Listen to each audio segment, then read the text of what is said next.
balik ke hotel. Kenapa mereka tak mau kita bawa uang ke Aqsa?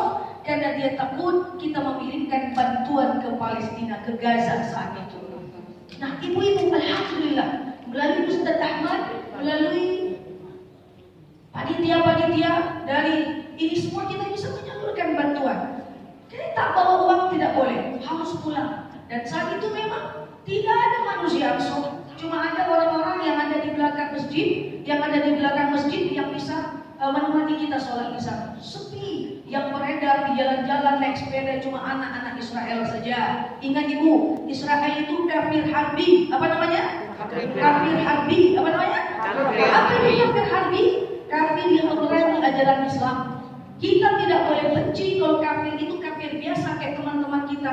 Dia cuma teman kita, ya udah kita berteman. Tapi kalau dia kafir harbi, kita harus marah dan memerangi mereka. Nah, ibu-ibu yang saya sayangi karena Allah, kita ingin masuk surga kepada saudara-saudara kita yang sama dengan saudara-saudara kita yang di Palestina. Pengen masuk surga? Pengen masuk surga? Ini saya dan Ustazah Fani menyaksikan. Ini jemaah ini rajin-rajin semua nih Pak Ustaz. Ini di pengajian mana-mana hadir nih semua ini. Ini wajah-wajah lagi surga. Maka ibu kalau pengen masuk surga, semoga ya. Ada yang masuk surga karena puasa sunnahnya, masuk surga al-wayan. Ada yang masuk surga karena puasanya. Pertanyaannya, kalau bahasa kampung saya, apa yang harus kita lakukan kepada kawan-kawan kita yang ada di sana? Ibu-ibu yang saya sayangi karena Allah. Nah, ibu-ibu yang saya sayangi karena Allah, yang pertama kita mendoakannya. Jelas, Allahumma ansur ikhwanana mujahidina fi Gaza. Allahumma ansur ikhwanana mujahidina fi Palestina. Semoga Allah mudahkan. Yang kedua, saya pengen sampaikan, masuk surga ada 3 cara. Saya ulang, masuk surga ada 3 cara. Apa caranya Bapak Ibu? Yang pertama, masuk surga dengan ibadah. Sholat kita, puasa sunnah kita, zikir kita, sholawat kita, dengan ibadah. Sholat sunnah, bangun sepertiga malam, masuk surga dengan ibadah. Yang kedua, kita bisa masuk surga dengan ilmu kita. Tuntut ilmu banyak-banyak, kasihkan kepada orang. Ketika orang itu mengamalkan, kita dapat pahala ilmu yang bermanfaat. Tuntut ilmu, bikin sampaikan.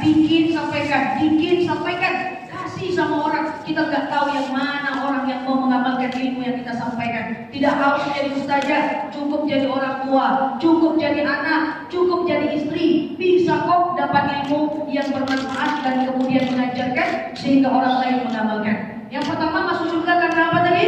Ibadah. Yang kedua karena ilmu. Yang ketiga, Bapak Ibu, kita bisa masuk surga dengan harta kita. Banyak para sahabat yang masuk surga karena harta. Di antaranya dari Utsman bin Affan. Suatu ketika akan ada perang di Tabuk. Apa kata Rasulullah?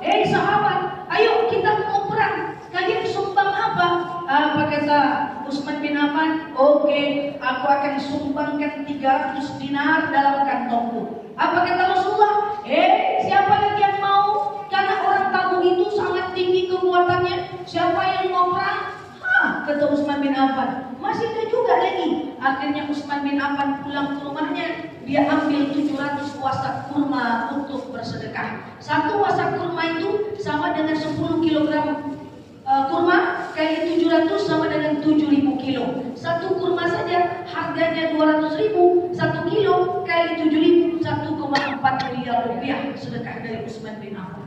Tidak lama setelah itu, ayo masih ada nggak lagi yang masih kurang nih? Oh, ada ya Rasulullah, ternyata masih butuh. Akhirnya Utsman pulang ke rumahnya, dia ambil 940 ekor kuda perangnya, lengkap dengan baju perang, lengkap dengan baju orang yang berperang untuk sedekah ke perang Tabuk. Rasulullah bilang apa? Ada lagi nggak yang mau perang nih, yang mau sedekah? Masih kurang rupanya. Utsman bin Affan pulang ke rumahnya dan menggenapkan dengan 60 ekor unta perangnya. Masya Allah. Ada lagi nggak yang mau sedekah? Nggak ada lagi ya Rasulullah. Sungguh yang kupunya telah habis. Setelah itu pulang dari Tabuk, ternyata barang-barang yang diberikan oleh Utsman bin Affan tidak dikembalikannya sedikit pun. Dan kata Rasulullah, engkau takkan miskin karena sedekah.